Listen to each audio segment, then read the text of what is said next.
Boa tarde, eu me chamo Candice Falcão e sou assessora técnica do Conasems e gostaria de dar as boas-vindas a todos que estão nos assistindo nessa tarde de hoje.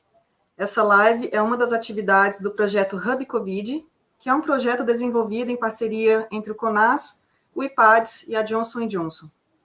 Esse projeto ele tem como objetivo reunir as principais evidências científicas sobre a Covid e compartilhar conhecimento para apoio aos gestores e técnicos dos municípios, a fim de fomentar o desenvolvimento de ações voltadas ao controle da pandemia nos territórios municipais. Para tanto, o projeto Hub Covid pretende integrar as ações em 3 grandes eixos: formação, gestão e comunicação.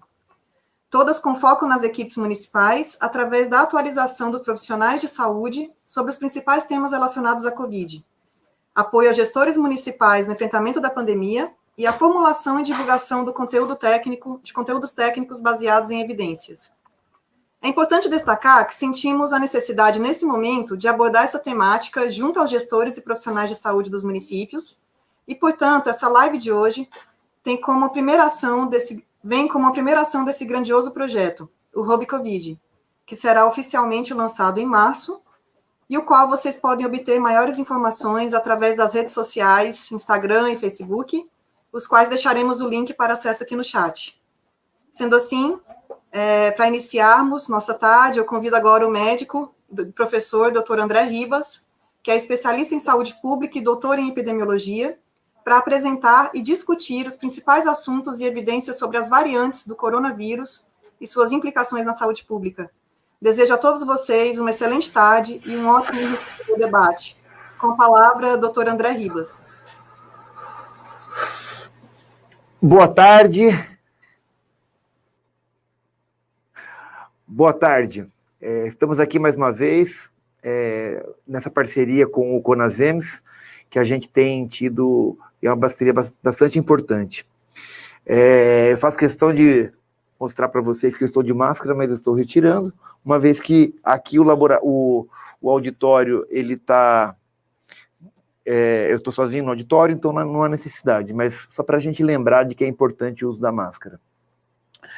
Bom, queria agradecer ao Conasems pela parceria que já temos mantido em várias oportunidades.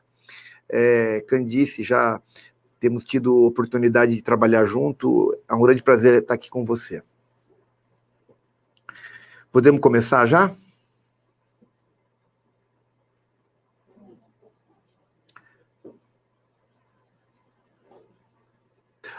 Bom, o que nós vamos tratar hoje são as variantes emergentes do coronavírus e suas implicações na saúde pública.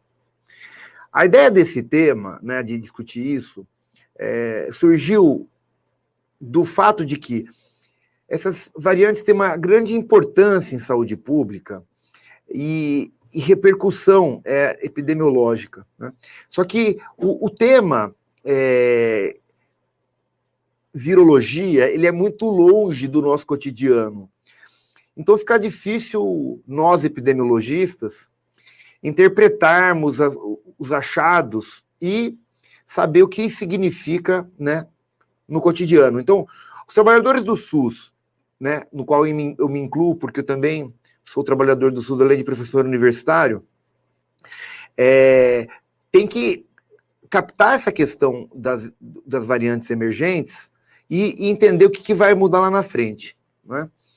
Para poder, né, navegar nesse espaço, eu contei com uma colaboração que foi fundamental da Marta Giovanetti e do professor Luiz Alcântara, ambos da Fiocruz, que discutiram comigo o assunto, né, para que a gente pudesse traduzir da melhor maneira esse assunto, né, para poder que nós, trabalhadores do SUS e epidemiologistas, pudéssemos saber o que muda para nós com essa situação das emergências de novos coronavírus. Novas variantes, na verdade, né? Bom, São assuntos ainda que nós precisamos citar para poder começar né, a entender. Temos que primeiro entender que o vírus, para ele se replicar, ele entra em contato com a célula humana, que é esta aqui, né? Ele consegue entrar através de uma chave que ele tem, que é essa proteína spike. Ela vai se encaixar na fechadura do vírus, da célula humana, que é esse receptor ACE3, que é a enzima conversora de angiotensina 2, né? Desculpa, é a ACE2. Então, ao entrar em contato, ele acaba fazendo um encaixe, tá certo? Nesse receptor e consegue entrar dentro da célula. Então, a gente já vê que esse receptor é muito importante, a gente vai entender o porquê que a gente está falando tanto dele, tá? Depois ele vai ser replicado, né? Ele vai produzir... Primeiro ele vai produzir as proteínas, e vai se dividir, etc., vai ser replicado, e depois ele forma um novo vírus e sai da célula. Bom, o fato é que durante a replicação dentro da célula, pode haver um erro na hora de formar o próximo vírus. Esse erro é chamado de mutação. E o que acontece, né? Quando a gente... O que essa mutação tem a ver com as novas linhagens, né? Vocês devem estar acostumados já a lidar com esse tipo de árvore genealógica, né? Que a gente constrói quando vai estudar uma família, né? Seja por uma doença, seja quando vai fazer um genograma na captação de um paciente numa unidade básica, né? Para entender como é que é estruturada aquela família. Essa árvore genealógica, se a gente virar ela de lado, ela fica assim, ó. Então, os pais estão aqui, os filhos, e aí vão casando. O vírus é a mesma coisa, né? Só que como ele se replica, né? Ele não tem uma reprodução sexuada, você não tem pai e mãe, você só tem um vírus dando origem a outros vírus. E por aí vai. Então, através dessa árvore que a gente chama de filogenética, porque é do vírus, não é de gente, a gente pode ver que o SARS-CoV-2, aqui como o nome antigo, né, de 19nCoV, ele é parente, entre aspas, desse vírus que é um vírus de morcego. E também vemos que ele é parente, né, desse vírus SARS-CoV-1 que deu a pandemia lá atrás, né? E vemos também que ele é parente de outros coronavírus humanos, que no caso é esse aqui e é esse aqui, que são coronavírus que causam resfriado entre os humanos. A gente precisa lembrar disso, que existem outros coronavírus entre nós e que não causam doença grave, causam apenas resfriado. Então, pode ser que o destino desse vírus, depois que a gente tiver já tido várias imunizações contra ele se torne um vírus com uma característica mais branda, causando doença menos grave. Portanto, como os outros coronavírus humanos. Bom,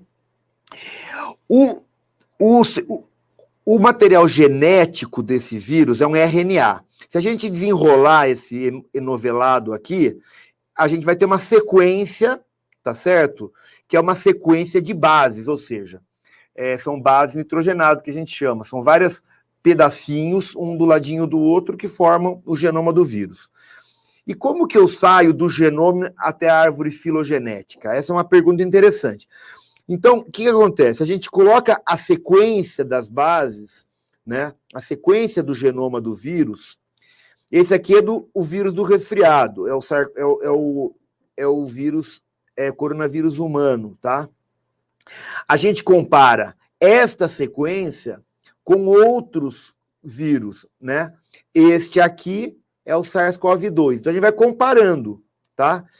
E quanto mais diferente for, a gente vai construindo essa árvore filogenética. Onde é possível nós verificarmos que, mais uma vez, o vírus SARS-CoV-2 está aqui, né? E os outros coronavírus. Aqui os humanos, tá certo? E aqui embaixo outros vírus humanos também. Bom, nomenclatura. Vamos lá, né? As mutações são, na verdade, então, as mudanças na sequência dos nucleotídeos do material genético de um micro-organismo. De um organismo, desculpa. Acontece com vírus, mas também acontece com humanos.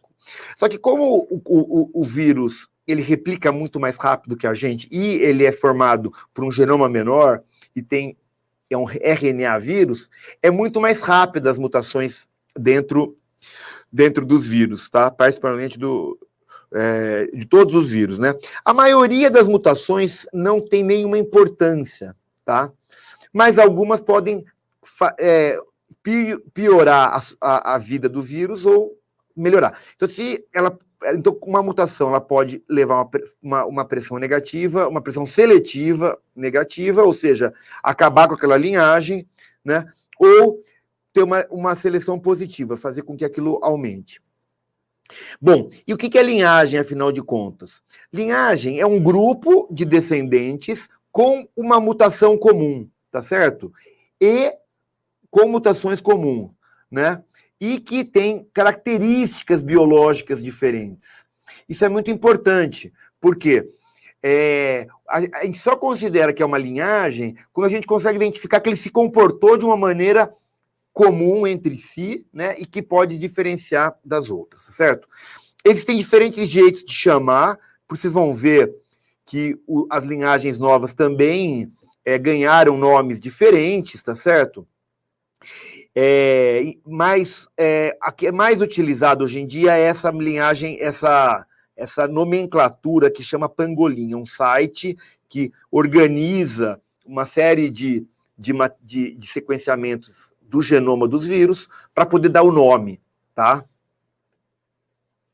Então, como que funciona, né? A partir aqui da árvore que a gente chama de filogenética, existem algumas classificações. Aqui é a linhagem original que veio da China, que é a linhagem A. Depois deu origem a esse grupo de linhagens aqui, quando se espalhou pelo mundo, tá certo? E existe correspondência, né? Então, aqui, a linhagem A corresponde pela Next Strain A19B e pelo Gisaid AS. Não importa os nomes, o que importa é que quando a gente estiver falando, a gente vai sempre tratar pelo nome que eu acho mais simples de entender, que é desta linhagem, que é o site Pangolin que dá os nomes, tá? Que tem sido mais utilizado internacionalmente. E tem os apelidos ainda. Quando tem apelido, tem um monte de apelido. Eu falo, por exemplo, linhagem de Manaus, linhagem brasileira, enfim. Bom, e o que acontece com as mutações, né? Qual que é a preocupação? Quais mutações causam na saúde pública interesse ou preocupação? Quando elas levam ao aumento na transmissibilidade ou na gravidade da doença, tá certo? Ou mudança na faixa etária ou novas apresentações clínicas, tá? Porque tudo isso vai impactar na saúde da população. De um outro lado, também é importante, né, quando essas linhagens mudam a sensibilidade de exames laboratoriais, tá certo? Então, a gente precisa estar atento para ver se os exames continuam funcionando para as novas linhagens, tá? Uma outra grande preocupação é o escape viral. O que é o escape viral?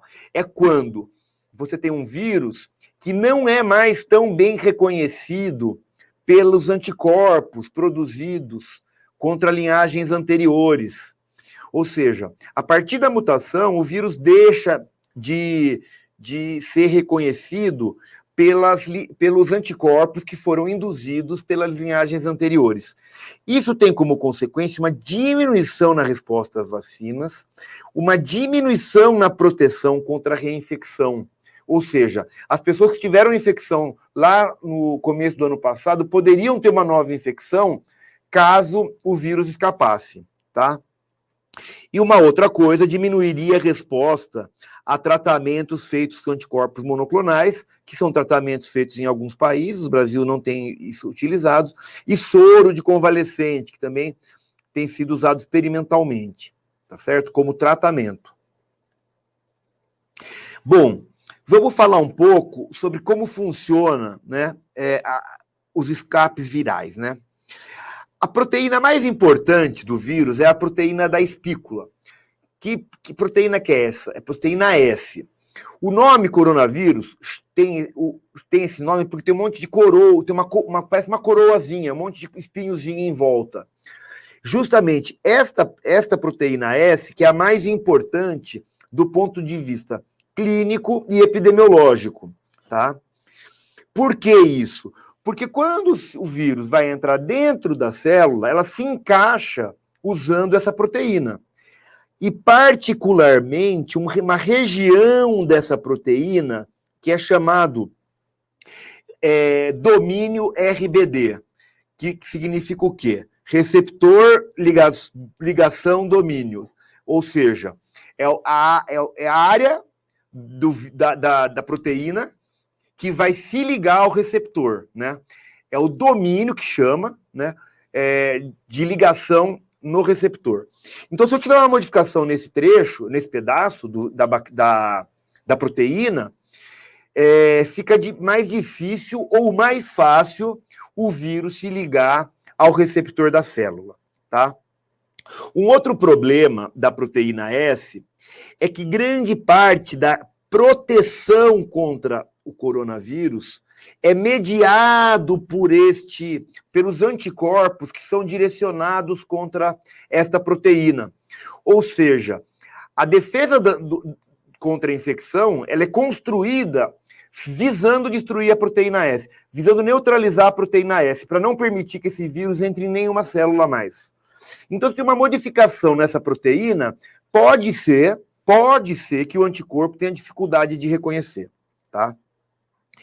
Então, é importante a gente entender que os anticorpos que são mais importantes são os anticorpos neutralizantes, que são os anticorpos que são direcionados para neutralizar o vírus, tá?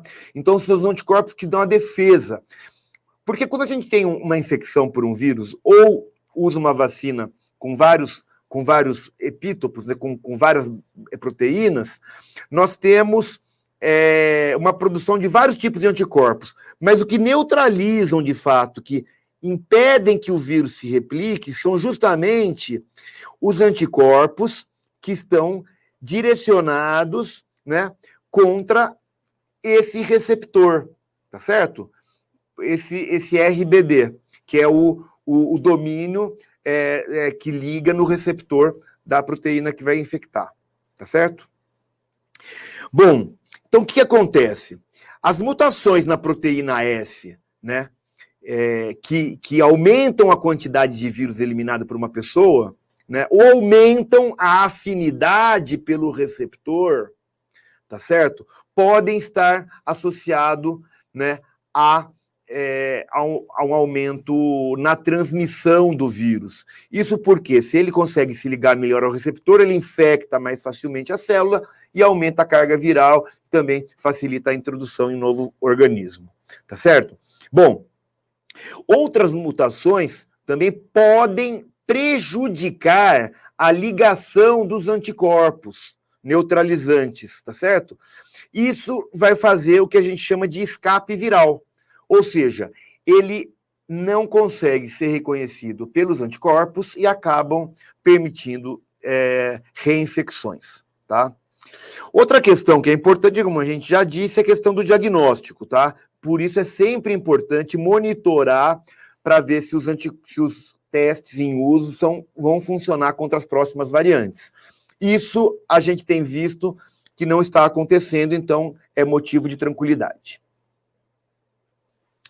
Bom, vamos entender um pouco como que é esse domínio, né? Esse RDB, esse domínio, tá? Aqui está a proteína spike, tudo isso é a proteína spike, ou seja, a proteína S, tá? Aqui, esta área menor aqui na frente, ó, esta área é justamente a área do RBD, né? Que é o domínio de ligação no receptor, tá? Qual o receptor? O receptor ACE2. Então, é justamente o local onde ele encaixa aqui, ó. Então, é o RDB, que é o domínio de encaixe no receptor, tá? Então, vocês vão ver aqui, que aqui é a conjugação perfeita entre os dois, tá? Então, tem aqui o ACE2 e a área de encaixe é onde a fechadura, né, que é a célula, vai ser aberta pelo vírus, que está com a chave, e a chave é o RBD. Bom, e como funcionam os anticorpos neutralizantes, tá? Eles vão fazer o quê? Eles vão se direcionar contra justamente este domínio, tá certo? Justamente contra o RDB, geralmente, RBD, tá? E aí, com esse domínio sendo neutralizado por estar grudado já no vírus, não consegue grudar aqui na ACE2 e também não consegue infectar, não consegue replicar o vírus na célula. Bom, temos problemas. Algumas mutações, né, elas fazem com que altere a capacidade do vírus de ser reconhecido, né? Uma delas, que é bem importante, é essa aqui, ó. E484K. Ah, mas que nome horrível. Não é tão horrível assim. Na verdade, o que é? É uma troca que houve entre um aminoácido chamado ácido glutâmico, né? A proteína ela é formada por uma sequência de aminoácidos e elas são numeradas. Cada aminoácido tem um número, né? E esse aminoácido que foi trocado, ele está justamente na posição 484, tá? O ácido glutâmico ganha um código E, então ele saiu, o ácido glutâmico, e entrou um outro aminoácido que chama lisina, tá certo? Que é esse com o código de K.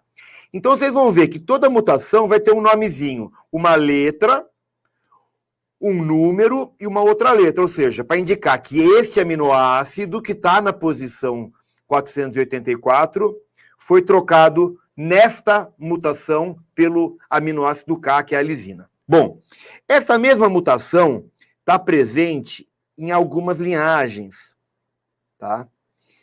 A mesma mutação está presente na linhagem P1, que é a de Manaus, na P2, que é uma linhagem brasileira, que a gente vai conversar daqui a pouco, e a linhagem que todo mundo tem falado da África do Sul, tá? Que é a B1315, tá? Que é a linhagem da África do Sul. E já foi identificado em alguns genomas da linhagem do Reino Unido, mas não predomina lá. Foi só um encontro casual, tá?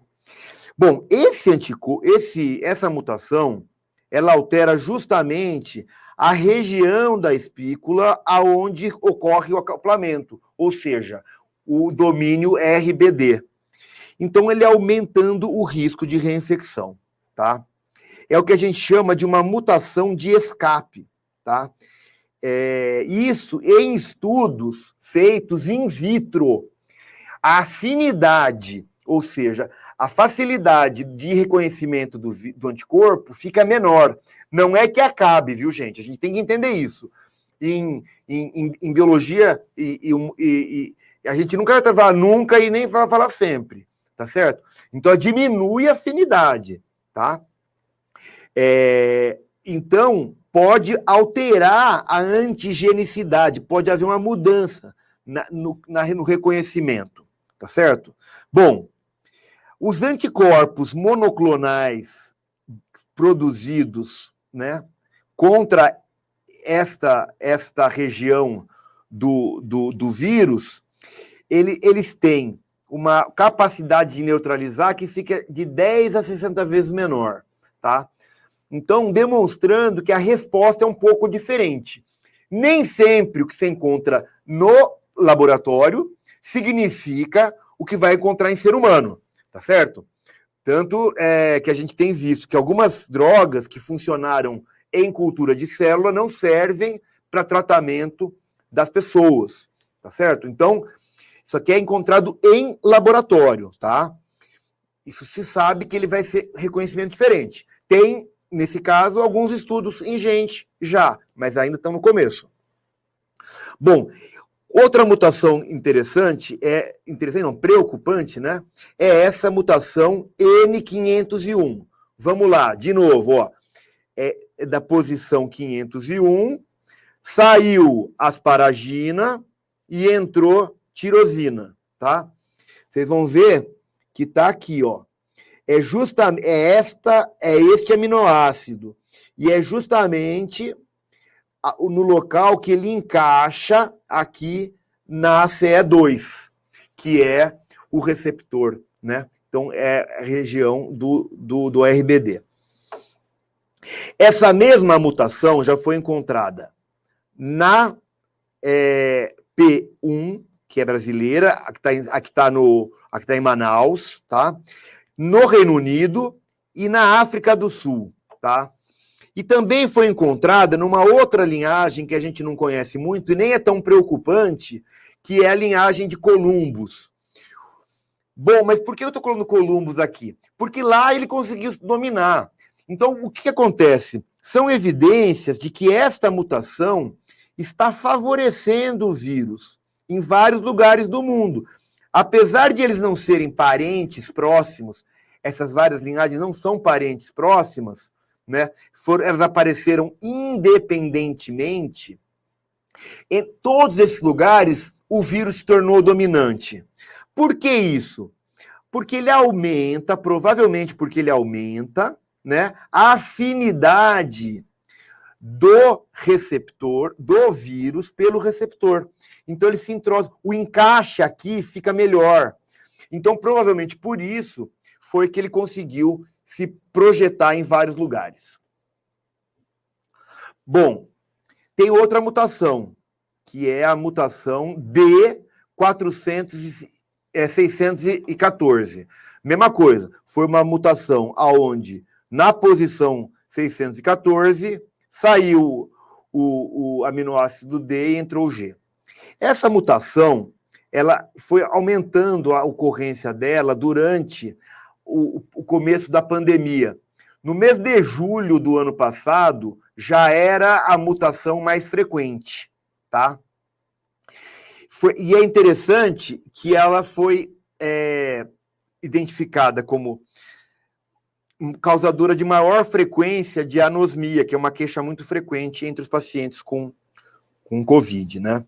Provavelmente é porque ela tem uma afinidade maior pelo epitélio olfatório.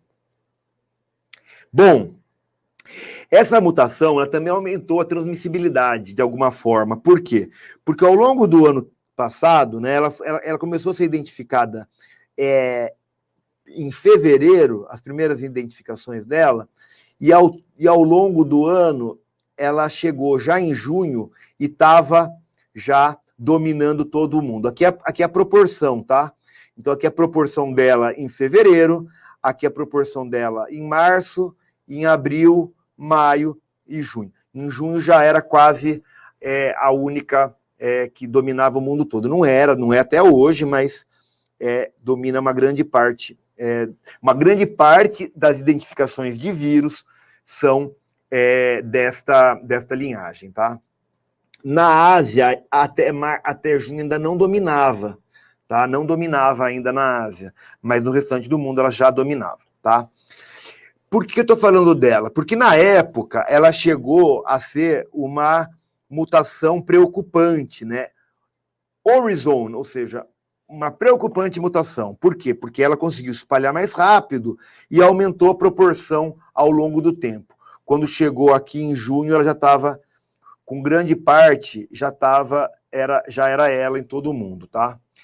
Só que foi interessante que depois dos estudos mostraram que apesar de ela realmente parecer ter uma vantagem seletiva, nem todas as abordagens metodológicas indicaram a mesma coisa.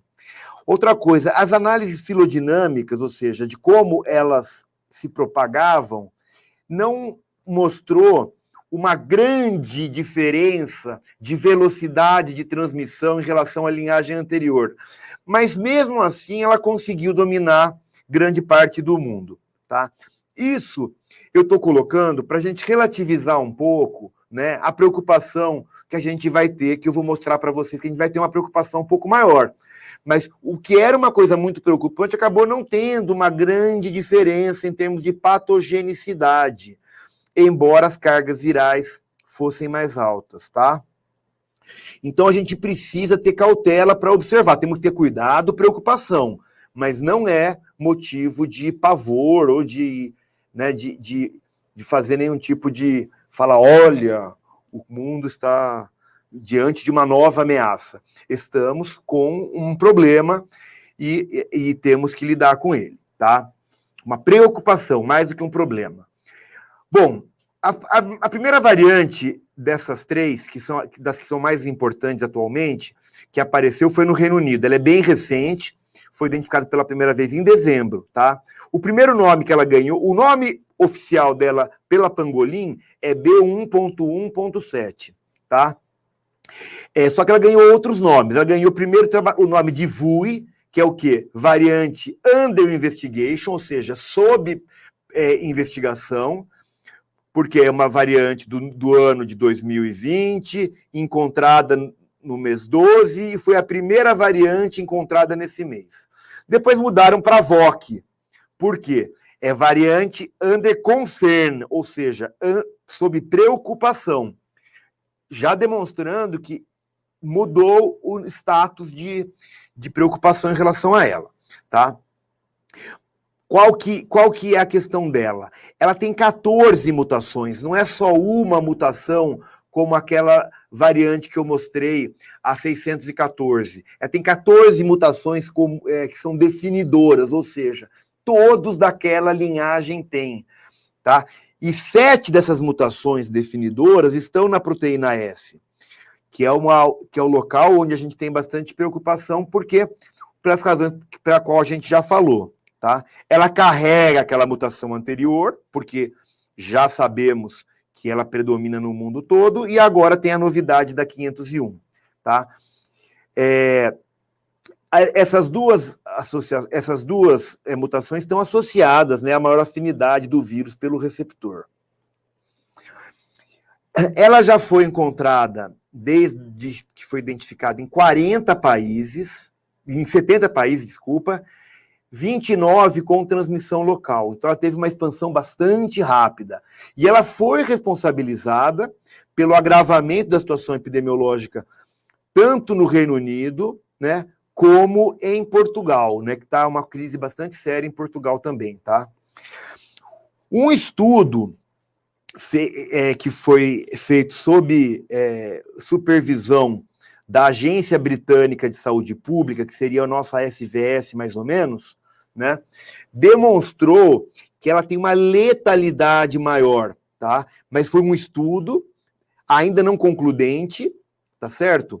Mas parece que ela, além de ser mais transmissível, ela aumenta em 65% o risco de morrer. Neste estudo, foi isso que foi encontrado. Precisam-se mais estudos para confirmar esses achados, tá? A ciência é construída através de repetição para confirmação do que já foi encontrado uma vez, tá? E ela foi associada a aumento de casos, atenda bem, não de gravidade ainda, mas primeiro de casos, entre crianças e adultos jovens, tá? A gravidade manteve-se entre a população de idosos. Vejam a rapidez com que ela se implantou, tá? Eu vou mostrar aqui, ó. Aqui é o sudeste do Reino Unido, tá certo? O sudeste da Inglaterra. Começou a se espalhar em outubro, em novembro ela começou com força, tá certo? Quando chegou em dezembro, ela já respondia por 75%, né? Então, ou seja, um mês depois, ela estava responsável por 75% de todos os vírus identificados, né? E em janeiro já era quase 100% dos vírus identificados já eram desta linhagem. O mesmo aconteceu em Londres, né? que está em outra cor aqui, só que eu não consigo identificar, e nas outras regiões do Reino Unido, ou seja, começou aqui em dezembro e já em janeiro estava responsável por quase 100% de todas as linhagens que ocorriam. Todos os casos que ocorriam eram dessa linhagem, tá? O mesmo caminho está acontecendo aqui na Bélgica, tá? Ou seja, os países que ela está chegando, ela está se disseminando rapidamente. Aqui para mostrar que as faixas etárias, né, mais afetadas foram aqui entre 19 e 15 e a maior taxa de incidência, né, foram nessas faixas etárias, né? As crianças pequenas ainda estão poupadas, tá? Mas mudou o padrão. A gente vê aqui que o maior número de casos era entre idosos, né? Que aqui está menor, tá? Então a gente pode identificar que alguma coisa ela tem de diferença na forma de causar doença, tá bom? Bom, aí eu tenho aqui agora, né, a expansão dela. Então ela se expandiu por toda a Europa rapidamente e depois para os Estados Unidos, já foi identificada aqui no Brasil, em várias regiões do mundo. Lembrando uma coisa, este mapa, ele não fala sobre o local da infecção, mas sim o local aonde o paciente estava quando foi feita a identificação do vírus, tá? Essa linhagem ainda não tem uma transmissão sustentada no Brasil, mas já foi identificada com transmissão local, né? Foi até publicado um artigo já no CDC, mas não uma transmissão sustentada comunitária, tá? E aqui para mostrar o número de países que rapidamente foram identificados. Logicamente, a grande parte dos países na Europa, mas provavelmente isso pode se espalhar para os outros países. Essa é a história da linhagem que eu falei, a B1.1.7. Vamos falar agora sobre a linhagem da África do Sul, tá? Essa linhagem aqui, que é a B.1.315, é uma linhagem da África do Sul, tá? Ela tem a mesma mutação que foi encontrada na Europa, que é aquela N501Y, tem aquela mutação E484, que favorece o escape viral, e tem uma outra mutação, que é essa mutação K417, que também é no domínio do receptor de ligação no receptor, tá? Domínio de ligação no receptor. Elas parece que, em conjunto, atuam pior, ou seja, elas dificultam mais o reconhecimento do anticorpo, tá?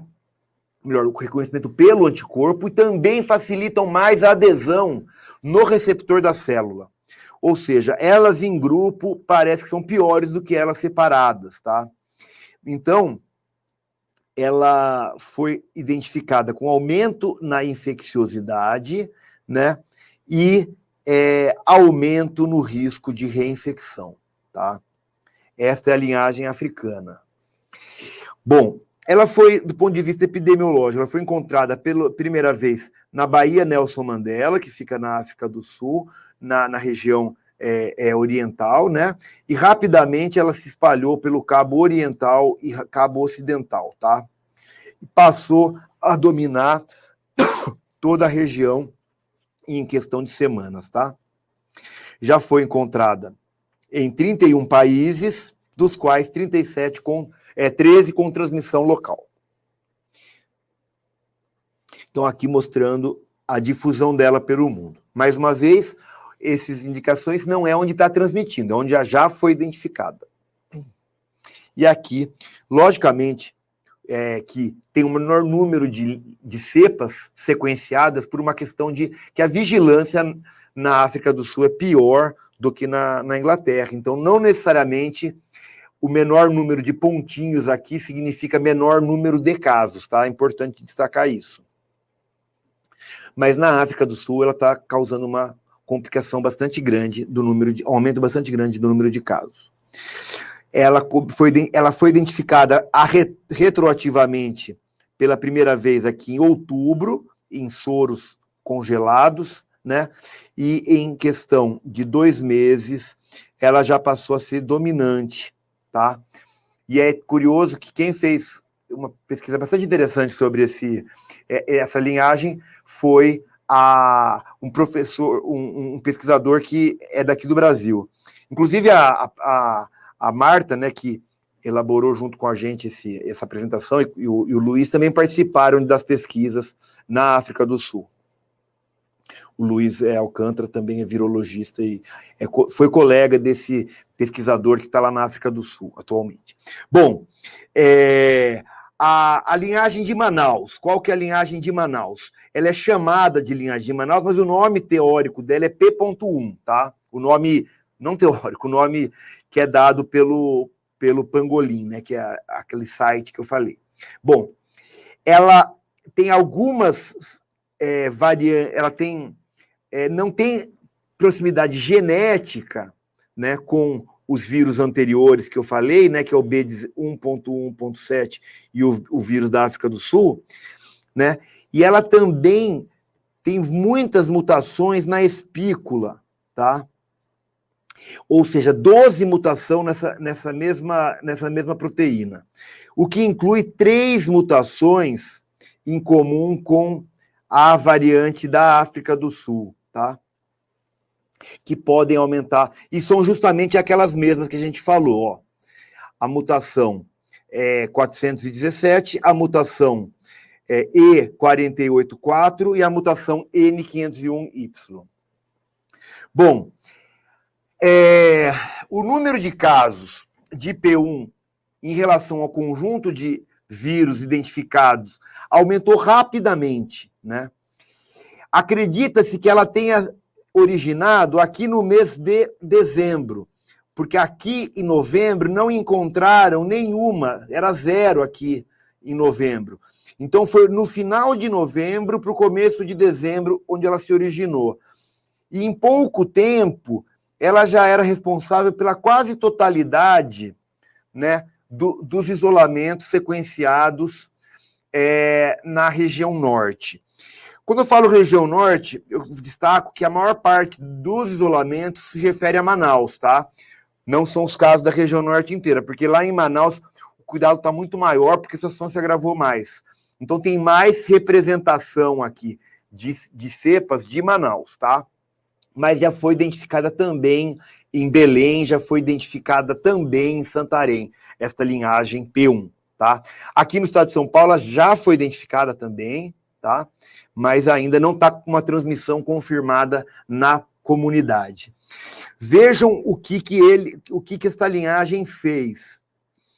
A situação aqui de hospitalização na primeira onda, tá? Foi esta. E caiu, né? Quando chegou esta nova linhagem, foi associado imediatamente a um aumento súbito, tanto no número de hospitalização como mortalidade. Então, ela está sendo colocada como incriminada por isso. Estão colocando a conta deste aumento súbito nas costas dela. Temos que considerar que teve Natal também e tudo, mas por mais que a gente possa acreditar que o Natal possa ter favorecido o contato entre as pessoas, de fato parece que essa linhagem foi a grande responsável por esse aumento. Aqui, as regiões onde ela já foi encontrada no mundo, e aqui a difusão do ponto de vista filogenético. Bom, ela tem... Agora vamos falar sobre a mutação P2, tá? Essa mutação aqui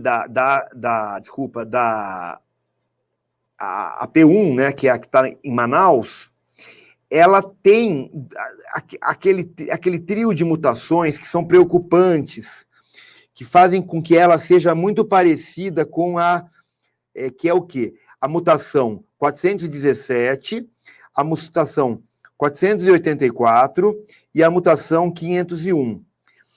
Esse trio de mutações é semelhante com aquele encontrado, com alguns do encontrado, não são todos, né, mas são aqueles que afetam o domínio, né, de ligação no receptor, né, então fazem com que esta linhagem seja considerada é meio parecida com a da África do Sul, colocando aí uma preocupação qual vai ser o comportamento quando chegar, né, quando for vacinado, se ela vai responder bem à vacina, porque na África do Sul já foi identificado que algumas vacinas perderam um pouco a eficácia, tá bom? Então a gente precisa verificar isso com bastante cuidado, não há nada comprovado ainda quanto a isso, tá? Agora, esse documento aqui, que eu recomendo muito a quem, né, quiser ler, né, é escrito sobre a ressurgência em Manaus. Como que você explicaria um aumento no número de casos súbito em Manaus, sendo que a gente já tinha tido estudos lá que demonstraram que mais de 50% da população já tinha anticorpos contra o SARS-CoV-2, né? Como que teve um aumento tão rápido assim? Tem duas explicações possíveis que são colocadas, que eu achei são as mais interessantes desse artigo, que foi escrevido pela doutora Esther Sabino, aqui da pesquisadora aqui de São Paulo, está trabalhando com uma equipe também lá de Manaus, etc. Né? Quais seriam as possibilidades? Ou caiu a taxa de anticorpos e permitiu que as pessoas se reinfectassem, ou esse vírus está escapando do reconhecimento pelos anticorpos, né? São as duas perguntas aí que não querem calar e são bastante preocupantes. Bom, andando aqui para a linhagem P2, que tem sido pouco comentada, mas ela tem uma mutação que é aquela E484. Ela foi identificada pela primeira vez em outubro, aqui no Brasil, tá? E em novembro, ela já era responsável por 50% das linhagens sequenciadas no Brasil, tá? Em janeiro de 2021, somando a P1 com a P2, elas são responsáveis por 75% das linhagens identificadas aqui no Brasil, tá? As duas juntas, somando a P1 e a P2, correspondem com 97,8% das amostras sequenciadas em janeiro de 2021 em Manaus. Bom, aqui mostrando o aumento da P1 aqui na região norte e a P2 em várias regiões do Brasil, né? Aqui no Nordeste, né? Aqui em novembro, onde ela foi identificada pela primeira vez, ela se expandiu rapidamente e agora é a mais identificada no Nordeste, é a mais identificada no Sudeste. E é a mais... Pera lá, minha canetinha. É a mais identificada no Sul e no Sudeste. Ela só perde na região Norte para P1, tá? Que é aquela de Manaus. Bom, então, a gente pode ver que essas linhagens estão se expandindo rapidamente, tá? Então, qual que é a síntese do recado de hoje, né?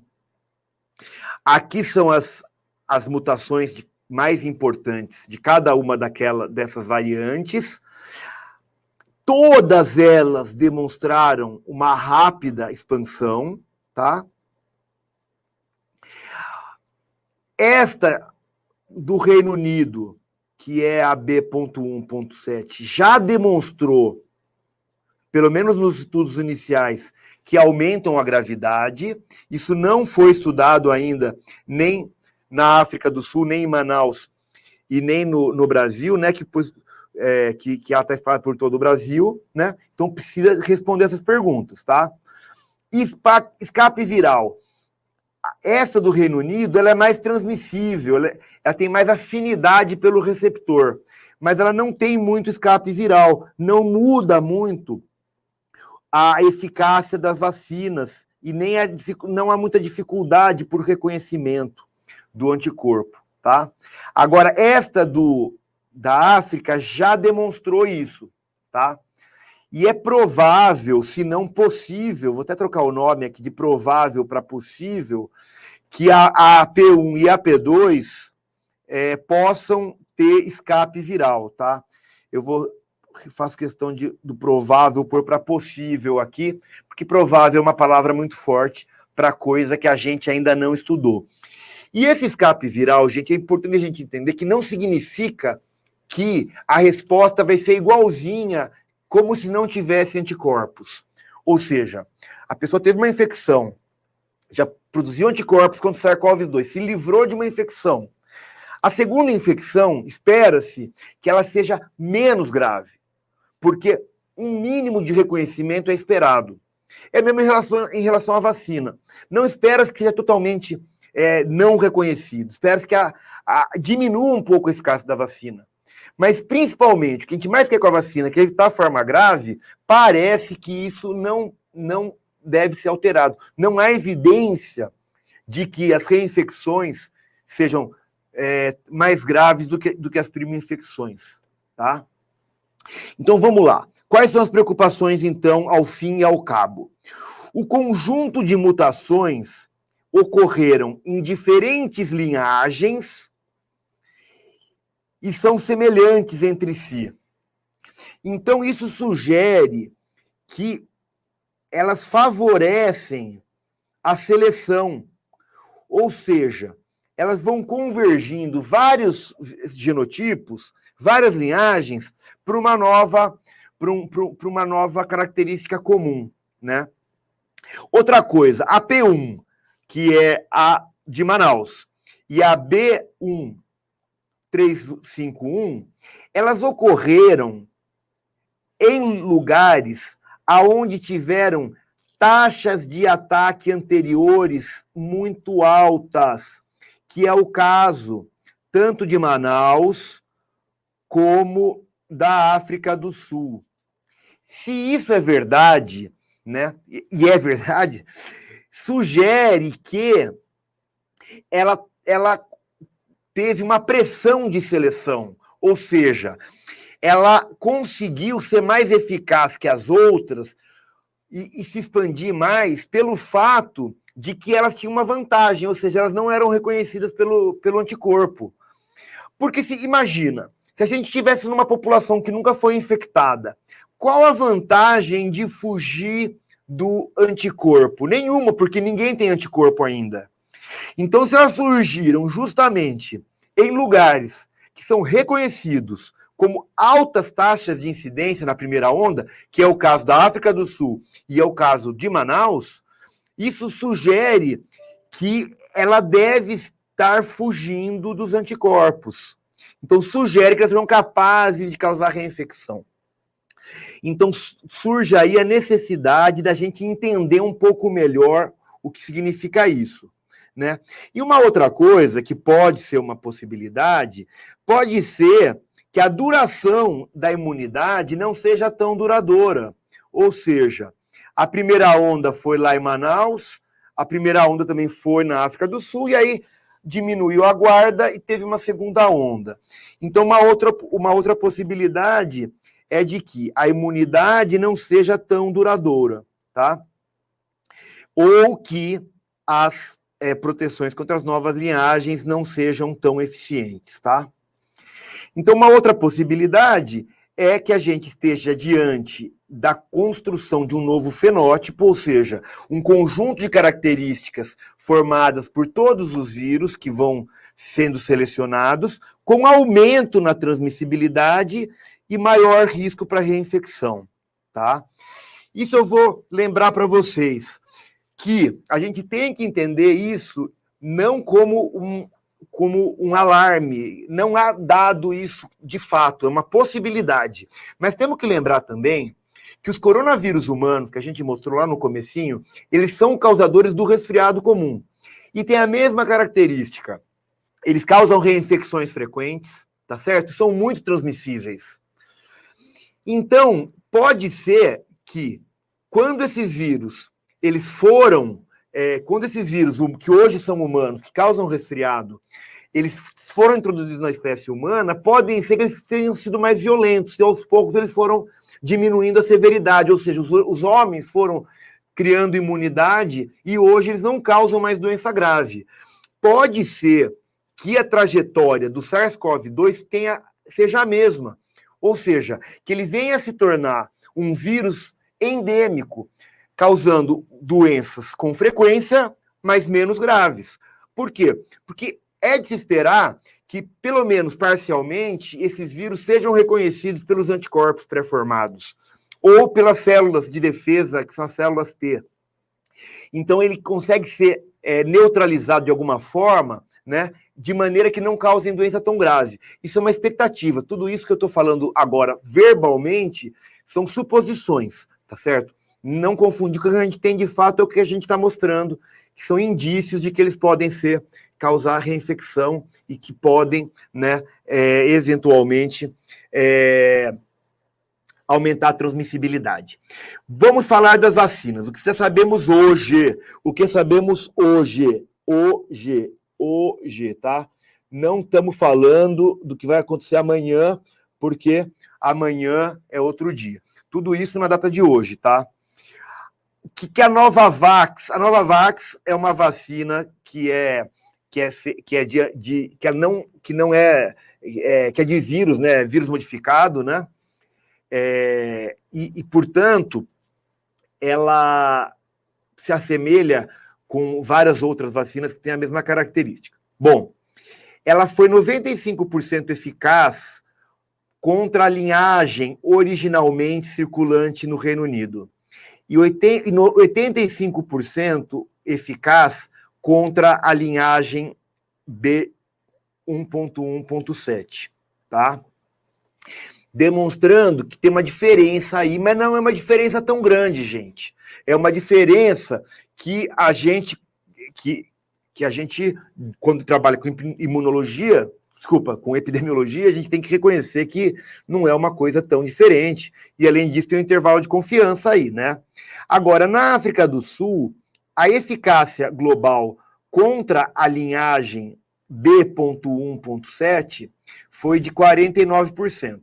Mas como tem muito HIV na África, eles separaram o grupo só com HIV negativo. E a vacina foi 60% eficaz. Ou seja, teve uma diferença bastante grande em relação às linhagens originais, que eram de 95%, tá? Não tem ainda nada sobre a gravidade. Se conseguiu ou não evitar formas graves nessas novas linhagens, tá? Isso é muito importante, porque a gente tem que ter em mente que o nosso grande objetivo com a vacina é evitar gravidade e não evitar caso. Bom, seria evitar caso também, queremos diminuir a sobrecarga do serviço de saúde, mas se evitar morte já é um grande serviço, tá? As vacinas de RNA, ou seja, a Moderna e a Pfizer, houve uma pequena diferença, tá? Uma margem pequena de diferença na resposta, colocando não testando nas pessoas, tá? Porque não foi testada nas pessoas, que foi em laboratório, foi em serviço in vitro, tá? Em trabalho in vitro. E foi parecida com, né, a infecção natural. Bom, então, para as vacinas de RNA, ainda não foi comprovada queda, tá, na proteção pelas linhagens mutantes que foram testadas, tá? Isso aqui é in vitro, não foi testado ainda na população. Bom, a AstraZeneca, né? Isso aqui eu coloquei entre aspas, eu peguei o texto do site da Universidade de Oxford, tá? Porque é um tema bem sensível, não foi publicado ainda o artigo final disso. Isso é um texto da internet e que gerou uma série de conversas e foi até suspensa a vacinação na África do Sul. Eu coloquei entre aspas, né? Chequei e está na página hoje ainda, tá? A neutralização viral por soros, induzida pela vacina Shak, né? Que é o nome da Coronavac, desculpa, Coronavac, que é o nome da vacina da Oxford AstraZeneca, contra a variante da África do Sul, foi substancialmente reduzida quando comparada com a cepa original do coronavírus. Neutralização no soro, isso laboratório. Nas pessoas, né? Um regime de 2 doses dessa vacina fornece proteção mínima contra a infecção leve a moderada. Não houve quase diferença. É uma proteção mínima. Não houve quase diferença entre tomar vacina e não tomar, quando teve uma infecção moderada pelo vírus atual da África do Sul. E a proteção contra doença moderada a grave, hospitalização ou morte, não pôde ser avaliada, porque não haviam casos suficientes. Então, não foi avaliada esta eficácia, tá? Para doença grave e morte. Portanto, não podemos afirmar nada disso, tá? Então, temos que esperar os resultados dos estudos. O resumo da ópera, ó. As taxas de proteção das vacinas contra as novas linhagens emergentes ainda não foram total e definitivamente testadas. Ainda não foram. Não tem estudos de fase 3 sobre isso. Só tem evidências indiretas de comportamento epidemiológico das linhagens na população. E alguns estudos em laboratório, né, que tentam simular o corpo humano, tá? Então, a gente não sabe, nem sabemos como vai ser o comportamento da proteção ao longo do tempo.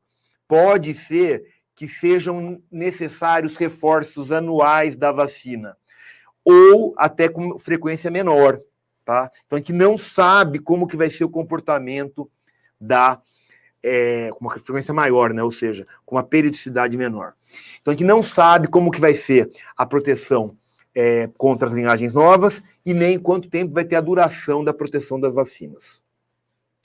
Bom, somando isso tudo, né? Considerando a ocorrência, né, de epidemias em locais onde já tinham tido graves ondas epidêmicas, né, o risco de reinfecção é fundamental reforçar a vigilância virológica e genômica, tá? Ou seja, fazer isolamento do vírus, uma parcela deles tem que ser encaminhado para o sequenciamento. Quem faz o sequenciamento são os laboratórios de saúde pública, né? Tem laboratórios espalhados por todo o país, tá? Que fazem esse sequenciamento, para identificar a linhagem do vírus, tá?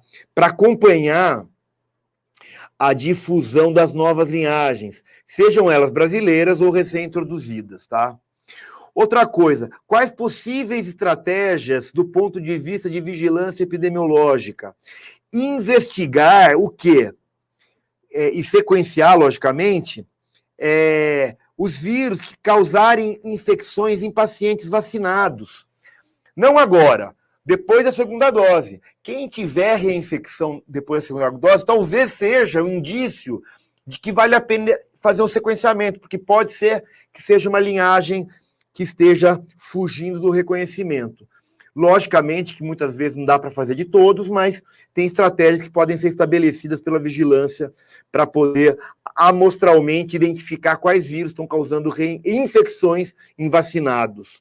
E outro é identificar também naqueles que fazem reinfecção. Então, assim, quem faz reinfecção deve ter material coletado e anotado. É uma reinfecção para poder ser para ser sequenciado e identificar qual é essa linhagem. Tá certo? Outra coisa muito importante é o isolamento e quarentena rigoroso. Deveria ser feito isolamento e quarentena para todos os casos, coisas que a gente tem discutido bastante aqui com o Conasems. Mas quando for um caso confirmado ou suspeito de nova linhagem, ou suspeito de reinfecção, ou confirmado de reinfecção, tem que ser mais rigoroso esse isolamento. Tem que ser mais rigorosa essa quarentena. Por quê? Existe uma probabilidade maior de estarmos diante de uma linhagem que está fazendo escape viral, ou seja, não sendo reconhecida pelos anticorpos. Bom, aqui é o material do Centro de Controle de Doenças Europeu, mostrando que a preocupação com as novas linhagens, por parte deles, é o quê? Da linhagem B1.1.7, né? É o aumento na transmissibilidade e possível aumento na severidade, tá? Possível aumento na severidade, porque são estudos iniciais ainda, tá?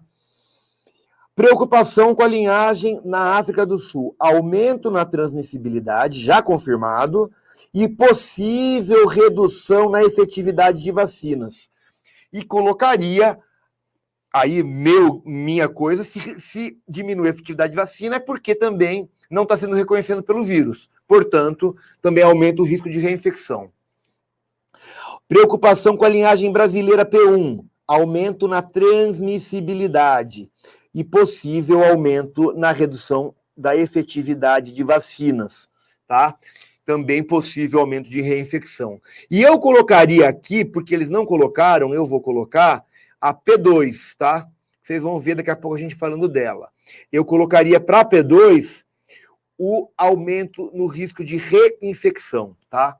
Essa aqui, ela não tem sido muito conversada, mas eu acho que ela é uma linhagem que está dominando já grande parte e ela pode ser uma linhagem com maior risco de reinfecção do que a anterior. Bom, por fim, a frase que a gente deixa aqui é o seguinte, né? Acreditamos que o desafio imposto pelo SARS-CoV-2 não termina com a introdução das vacinas. Muito ainda deve ser feito nos próximos meses e anos em termos de vigilância epidemiológica, virológica e estudos nas áreas de epidemiologia clínica, imunologia, virologia e outras áreas do conhecimento para garantir a segurança à população mundial em relação à Covid-19, tá?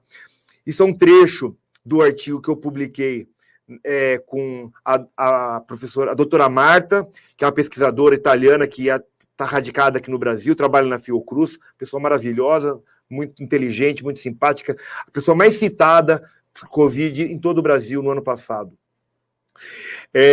E o professor Luiz Carlos Alcântara, que é professor da UFMG e também virologista da Fiocruz, tá? A quem eu agradeço os dois pela parceria que nós temos tido. Aqui é o recorta do artigo, até que está em português, se alguém tiver interesse, a aula é um resumo desse artigo de opinião. Muito obrigado a todos.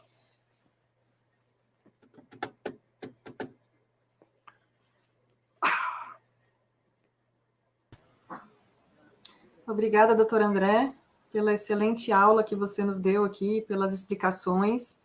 Acho que foram muito valiosas. A gente teve bastante comentário no chat, parabenizando pelas explicações. E a gente teve aqui teve um comentário aqui da Patrícia que eu quero fazer para você. Ela fala que no hospital onde ela trabalha,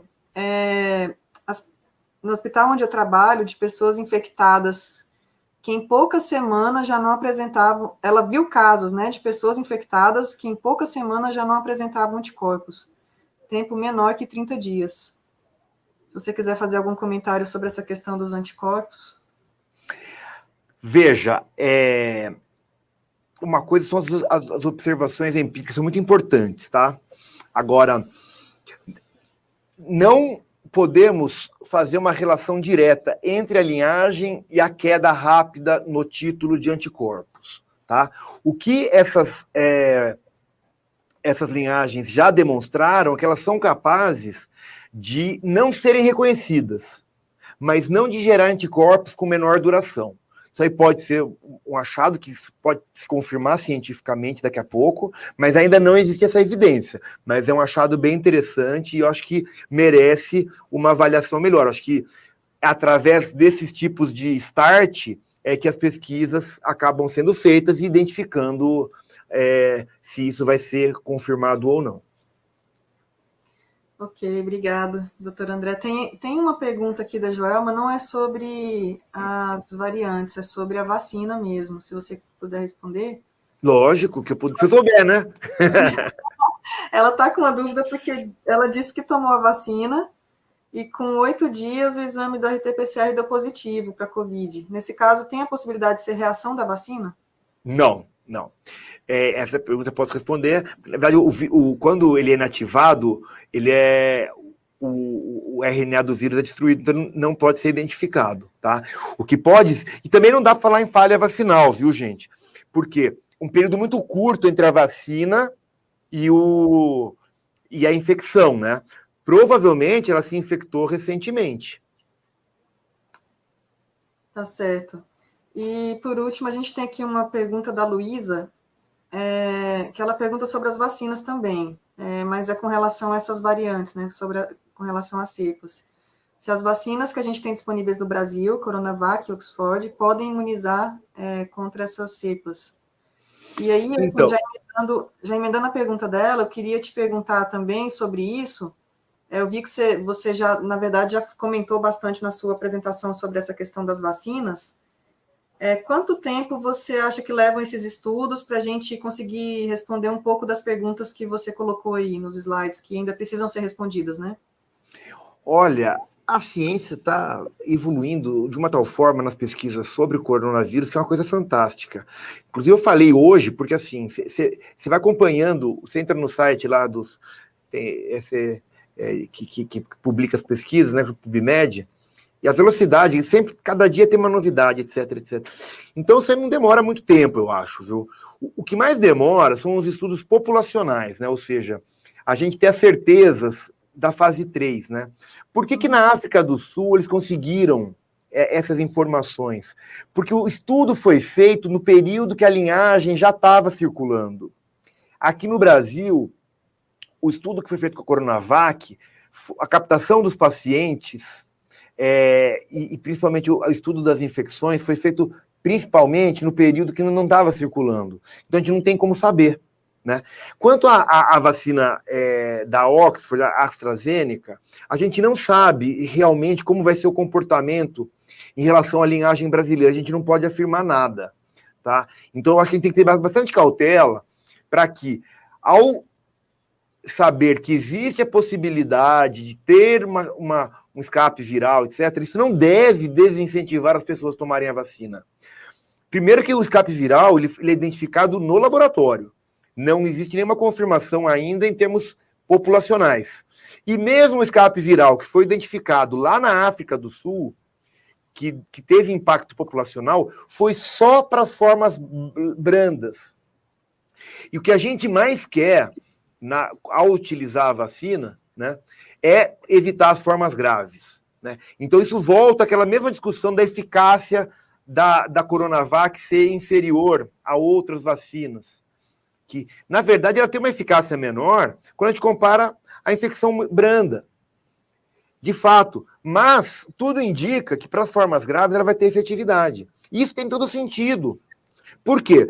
Porque se eu tenho um anticorpo que de alguma forma reconhece, mas tem um encaixe que não é perfeito, ele não consegue acabar rapidamente com todos os vírus. Mas ele vai diminuir de alguma forma a carga viral, dando tempo para o nosso corpo, né, conseguir combater o vírus antes de ter forma grave. Então, o fato da gente ter uma exposição ao vírus faz com que a gente tenha formas mais brandas. Essa, por exemplo, é uma das explicações possíveis para que os idosos, na infecção, na pandemia que teve em 2009, de influenza, uma das explicações para que a população mais idosa não tivesse formas graves foi da exposição anterior que eles tinham tido, a linhagem lá atrás que causou a gripe espanhola. É uma possível explicação, tá certo? Então, a gente tem que entender que ter anticorpos contra essa espécie nova de coronavírus SARS-CoV-2 é ótimo, ainda que algumas linhagens consigam escapar da proteção total, pelo menos uma parte dos vírus conseguem ser destruídos. Se diminuir um pouco a carga viral, diminui a gravidade da doença. Tá certo. André, tem uma pergunta aqui, a quem eu aproveito para mandar um grande abraço virtual. É da Tizuco a pergunta. Enquanto a gente não pode se abraçar pessoalmente, Tizuco, te mando esse abraço virtual e vou fazer as suas perguntas aqui para o André. Ela pergunta assim, André, toda cidade que tiver aumento repentino de casos e mortes, é necessária investigação para identificação genômica? É factível isso em qualquer lugar do país? É factível, né? E é recomendável, tá? Na verdade, a gente tem que ter inteligência epidemiológica, né? Então, como tem funcionado? Hoje, assim, não está estruturada uma proporção exata, como que não tem uma cartilha pronta para investigação e sequenciamento genômico.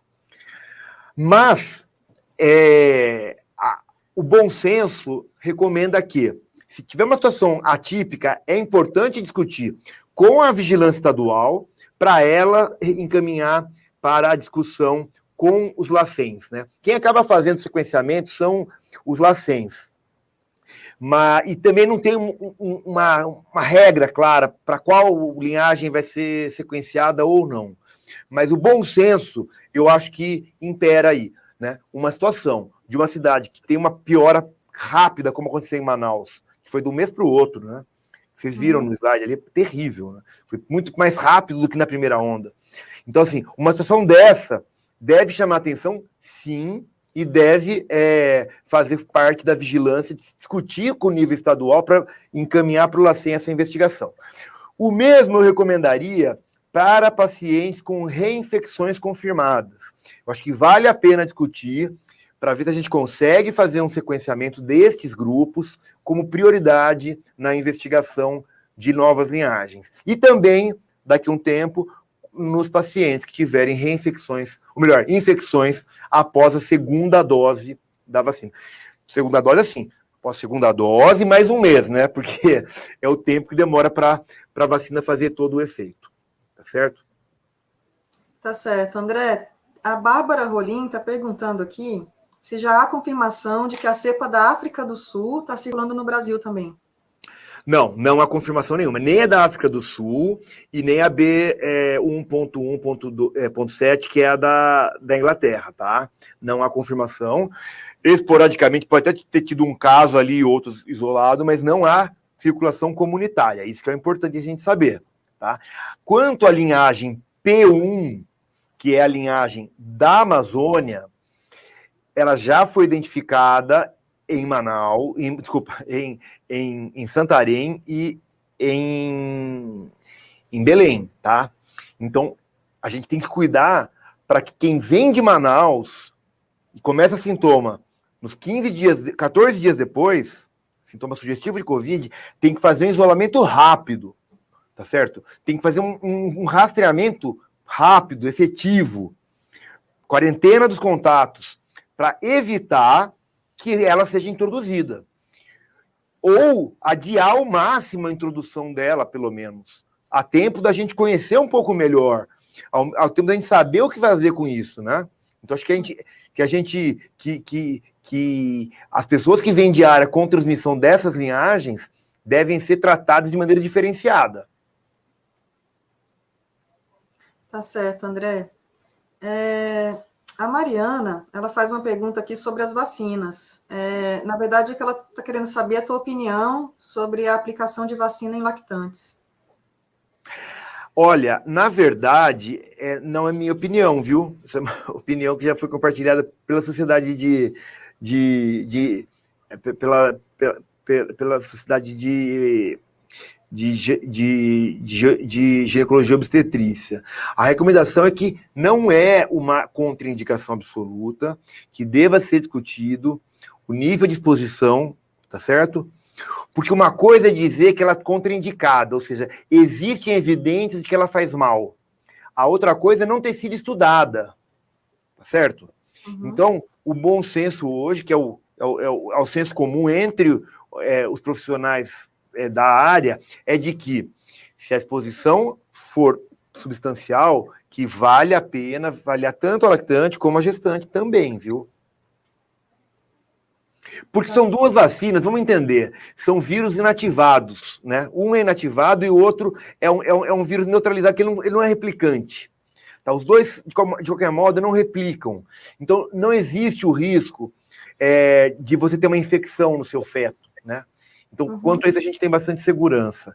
Então, apesar de não é uma recomendação vacinar todo mundo, pelo menos é uma recomendação, sim, discutir caso a caso, e se tiver exposição, sim, vacinar. Tá certo, André. Tem duas perguntas aqui, agora são sobre testes. Pode Se você falar. puder responder. Uma é da Maria Salete. Ela pergunta se os anticorpos da vacina podem ser identificados nos testes rápidos, que já utilizamos, ou necessariamente em teste específico? Olha, essa pergunta, o anticorpo gerado pela vacina, é isso? Isso, o anticorpo gerado pela vacina, foi o que eu entendi. Os anticorpos da vacina podem ser identificados nos testes que já utilizamos ou necessariamente em teste específico? Tem que ter um teste específico para identificar esses anticorpos, formação de anticorpos pós-vacinação? Sim, os testes que são desenvolvidos para diagnóstico, eles não têm a mesma natureza dos testes desenvolvidos para identificação dos anticorpos vacinais. Por que isso é importante diferenciar? Porque, primeiro, né, quando você tem uma infecção natural, o título de anticorpo que você produz é bastante diferente do título necessário para neutralizar os vírus. E outra coisa, são anticorpos de várias naturezas, né, de vários tipos. Quando a gente está falando da vacina, por exemplo, da vacina de Oxford, você não é o vírus inteiro que é corona, é só a espícula que é corona, para gerar anticorpo contra a espícula. O restante do vírus é um vírus é um adenovírus de macaco. Então, o anticorpo, os testes rápidos que a gente tem, eles são feitos para diagnosticar a infecção. Não servem para avaliar a resposta à vacina, tá certo? A gente tem que entender que uma coisa é uma coisa, outra coisa é outra coisa, para a gente não ter informação errada, tá certo? É a Falzane, né, que perguntou. É isso?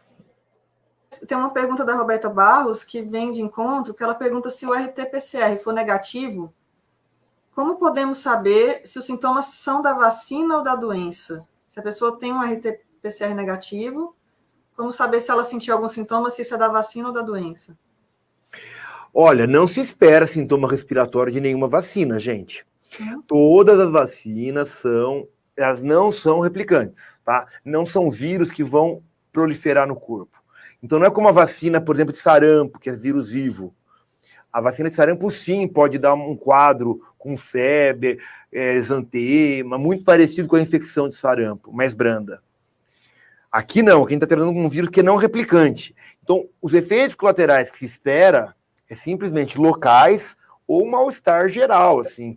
Febre já não é uma situação esperada, muito menos sintomas respiratórios. Sintomas respiratórios não são da vacina. A vacina não tem tropismo pelo epitélio, não vai causar nenhuma lesão lá. Pode dar alguma sensação sistêmica, porque de alguma forma está mexendo, está induzindo produção de anticorpos, está gerando interleucina, então você pode ter uma reação sistêmica. Febre é muito pouco esperado, viu? Mas pode eventualmente acontecer. Agora, sintoma respiratório não, tá? Então, não é de se esperar, né? A não ser que tenha alguma grande mudança aí, sei lá, mas não se espera, não foi nenhum teste, não foi encontrado também nos estudos de fase 3, etc. Joia, porque, na verdade, está tendo muitas dúvidas aqui, mas são bastante com relação à vacina. Acredito Olha, que... uma coisa que eu vou falar sobre a vacina, é que ainda não foi, não é publicado nada, mas eu tenho observado entre colegas, né, que tomaram Coronavac, que tomaram a Oxford, que a proporção de pessoas que tiveram reação adversa leve, branda, foi maior com a Oxford. Mas isso é uma coisa que tem me chegado de maneira informal. Isso não tem validade científica, tá? Mas o mais importante que a gente tem que reconhecer é o seguinte, gente, que como é que ele chama? O Marco Safad falou na aula sobre vacina, né? A vacina melhor é a que tem disponível, né? Não vamos adiar tomar a vacina em razão de ter tido um resultado maior ou menor, ou que... O importante é tomar logo, entendeu? E aumentar a cobertura, né? A gente tem que vacinar logo, né? Tem uma pergunta aqui sobre a AstraZeneca, é mais eficaz do que a Coronavac. Olha, o desenho dos dois estudos foi diferente, tá?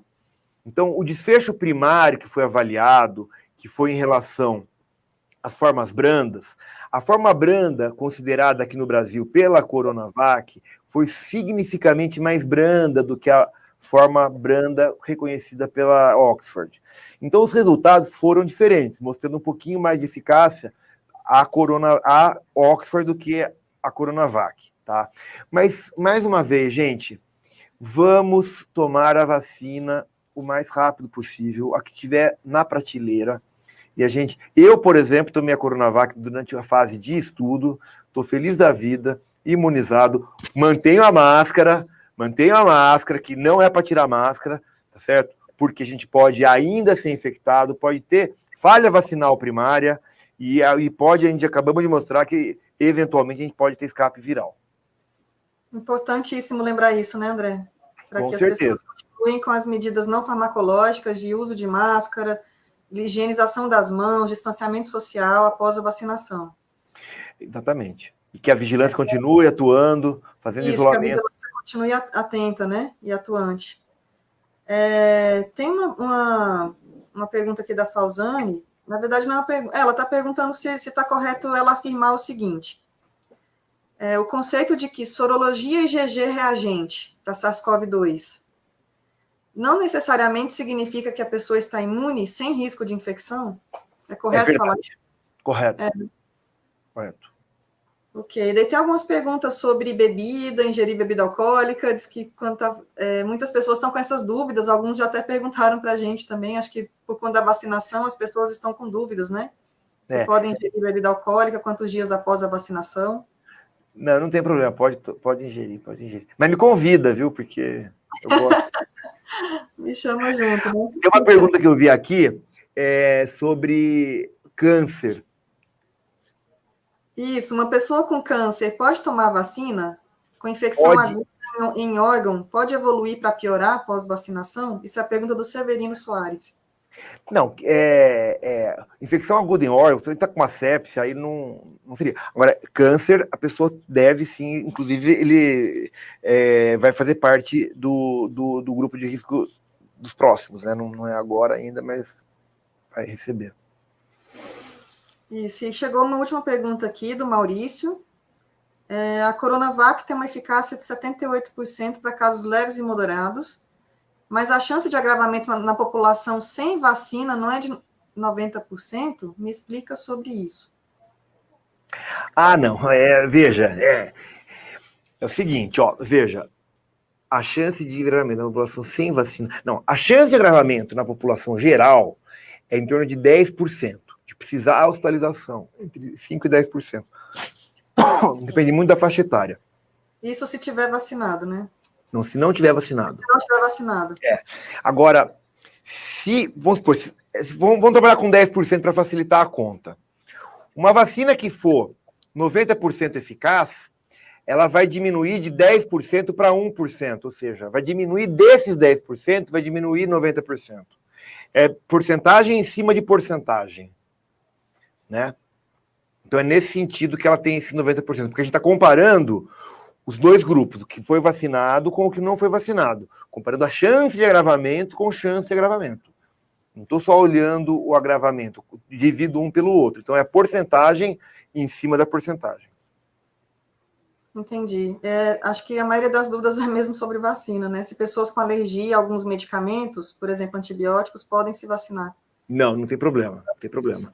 O que tem problema é quem teve uma reação alérgica grave com edema de glote e tal, aí vai ter que ter uma vacinação em um lugar mais protegido, mas não tem problema. Okay, Minha filha positivou. Desculpa, eu não posso. Eu fui ler, eu tenho que parar de ler ali. Da Cleonice. Ela pergunta, professor, minha filha positivou para a Covid e está grávida de 3 meses. Estou preocupada com as consequências ao bebê. Como é que foi? Ela positivou para a Covid? E ela está grávida de 3 meses. Olha, malformação congênita não foi associada ao Covid. O que foi associado em algumas situações é que a mãe pode ter um pior prognóstico. Agora, se ela teve uma forma branda, já curou, o filho está totalmente fora de preocupação, tá? Não tem consequências para o andamento da gravidez ao final. Ou seja, não é como Zika, né, que pode ter malformação congênita e tudo, né? O que você pode ter, em algumas situações, tem sido descrito algumas formas um pouco mais graves em gestantes, mas ainda são estudos iniciais e tudo, mas nada que seja permanente no feto e que vá levar a consequência até o nascimento. Tá certo, André. Como a gente já está chegando aqui no nosso horário limite, não tem mais perguntas aqui no chat, eu queria te agradecer pela disponibilidade, por ter aceitado o nosso convite para participar de mais essa live tão esclarecedora, né? Uma live que as pessoas podem ter acesso a você, tirar as dúvidas, interagir, né?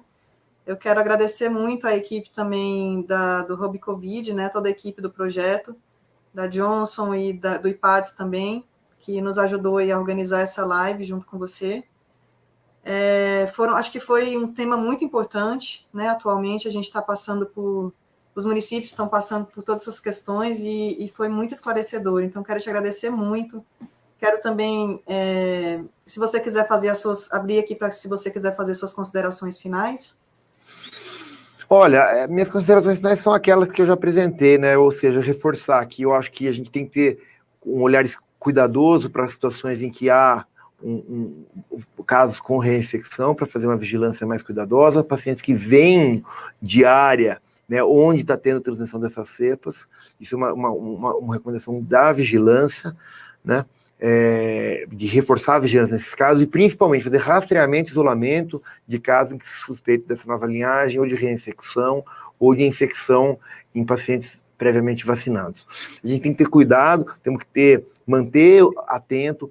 A gente está ainda no momento em que não sabe como que vai ser o resultado populacional das vacinas, mas temos resultados bastante positivos que têm vindo de Israel, que é um país que já conseguiu vacinar uma grande parte da população, embora seja uma vacina diferente da nossa, é um resultado de uma vacina para a Covid, que eu acho que a gente tem que utilizar isso como uma forma de motivação das pessoas.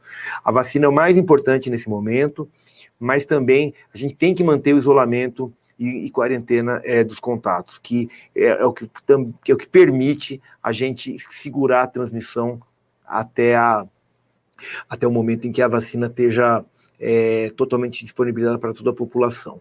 Né? E ficar de olho, né? Cada dia é um dia novo, temos que evitar fake news e prestar atenção muito, né, no que vem saindo das novidades, dos resultados. Estão começando agora os estudos, porque as linhagens são realmente muito novas, né? São todas descobertas em dezembro para cá e tal, então a gente tem que ficar acompanhando a cada nova pesquisa que sai, tá?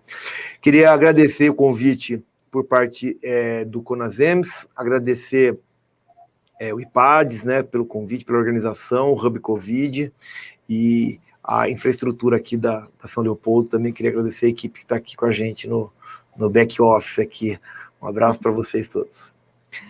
Obrigado, Candice. André, foi muito bom. A gente espera contar com você mais vezes. Acho que é muito bom a gente trazer essa proximidade, né, das pessoas poderem acessar e perguntar diretamente a você. Quero agradecer também a participação e apoio de todos os COSEMs que estiveram aqui no chat com a gente, assistindo, secretarias municipais de saúde, técnicos, gestores, apoiadores, né? Tem vários apoiadores que eu vi aqui no chat também, dos municípios, coordenadores de apoio também, conselheiros e participantes de uma forma geral. Gostaria de convidar vocês mais uma vez para acessar as redes sociais do projeto Hub Covid, disponíveis no Instagram e pelo Facebook também, e que vocês também acessem as plataformas do CONASEMS para se manterem conectados às principais informações sobre saúde. Desejo a todos vocês uma excelente tarde e até breve.